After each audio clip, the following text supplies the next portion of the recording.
Hey everyone, Michael Crump here, talking about the latest and the greatest PlayStation 4 homebrew news and much, much more. Today, I wanted to quickly talk about these PS4 downgrader applications that I have started to see everywhere in the scene. So these things have been posted on Twitter. There's also making their rounds on Facebook. And I wanted to let you know, don't touch them. Don't download this and do not run these executables. So let's see what I am talking about here. So here is one of the GitHub pages that I have seen rotating around. This one was uploaded around 5 hours ago. And what the promise is that you can download this tool and you can come in and you can put your PS4 back on system software 7.02. So you could downgrade anything from 9.03 and you can go all the way back to 7.02. Yeah, it sounds too good to be true because it is too good to be true. And if you scroll down into this, they put a couple of legit tutorials on, doing things like updating the system software via USB. And then they put through here, they're like, okay, open the application, start your PS4, and you can punch in an IP address. And once loaded, go back to your PS4, and it's magically on 7.02. And down at the bottom, there is this download link.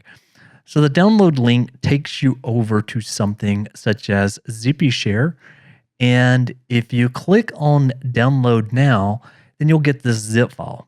Now, before I go into the zip file, the first thing that I'm going to do is I'm going to go into my virus and threat protection. We're currently at no current threats, virus and threat protection settings. Tamper protection is off, but virus and threat protection updates, it's up to date. And obviously ransomware, it says no action needed. Let's go and let's take a look at that file now. And you can see here, I've went ahead and I have downloaded the zip file that was provided right here on ZippyShare. And I've went ahead and I've extracted it. Now, just to prove a point, I'm going to go ahead and extract it again. So I'm going to right click on this thing. I'm going to go extract all, and we're just going to give this the name and just add a 1 at the end of it.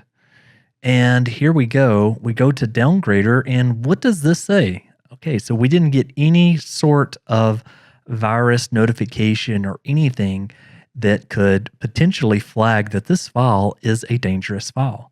So let's go back into our virus and threat protection. Let's go ahead and let's do a quick scan. Okay, and it did not find any current threats. So as you can see here, when it was last scanned, this took around 6 minutes. Obviously, I fast forwarded the video to get to this point, but it's not saying that there is anything in here yet. I already have a couple of different instances of this file. I've got this one right here that is running it, as well as I have this other copy, which we just called the .1. So I've got two places where it is installed on my local hard disk drive. So I did a super quick search to just upload a file to see if it's got a virus, and it landed me over here on virustotal.com. Well, it didn't take very long to see that it had multiple viruses detected inside of this. So I wanted to decompile the executable to see what exactly they were doing with this once you ran it. I wasn't able to decompile it because I determined that this was written in a language of Visual C++. The best that I can do is actually be able to see the assembly language that was being used. Now, it would take a lot of time in order to determine and to go through and to look at this code and determine what they were actually doing. But I think it is very safe to assume that this file is a virus and you should not run it. And so while I wouldn't advise you to run this executable, I'm going to run it simply because I'm just on a virtual machine and that this instance doesn't matter if the virus breaks it. Let's go ahead and let's navigate back over to the virus and let's just go ahead and run it. First off, we did get some protection, which is nice. Windows protected your PC. We're going to go more info, and now we're just going to go to where it says run anyway. It says, hey, welcome to PS4 Downgrader. To downgrade your PS4, you need to write your PS4's IP. I can almost guarantee you that it does not matter any way, shape, or form what number you put in here. But what we're going to do, just to make it interesting, I'm just going to go 192.168.0.1 and press return. And I would guarantee you that this thing is going to come back saying that it was fine. Okay, downgrading your PS4. This process is going to take some time, so be patient. 1%. Oh, what a fake that this is. 2%. And this is some made up IP address. Yeah.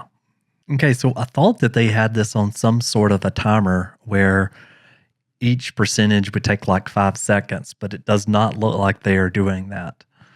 It looks like there's some sort of random function that is being ran that will maybe randomize an amount of seconds before it goes to the next step. Let's go back and look at the instructions while this thing is still going. So it had one.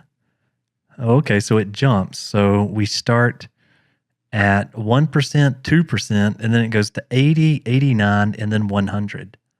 Okay, so it must take a little bit of time to get to that next step. I tell you what, let's just go ahead and run another one to upgrade or to downgrade another PS4. We're not even going to put in an IP address. I'm just going to go hello. Oh, look, this one works out fine too. You don't even have to enter an IP address. Wow. I guess I will let this process finish and then we'll come back to it. Okay, so I have let this run for a little bit.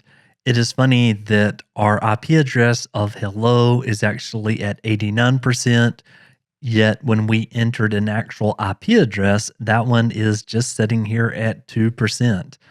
So I did run this through a couple of more sites just to double check. So this site, and they found a Trojan and another malware. And then I found another site that would let me run it, and they also found a Trojan. So I think that is it for this one. I appreciate you so very much. Thanks for watching the channel, and stay tuned. I'm going to be doing some more live streams. Well, that's it for today. I'll see you on the next one. Michael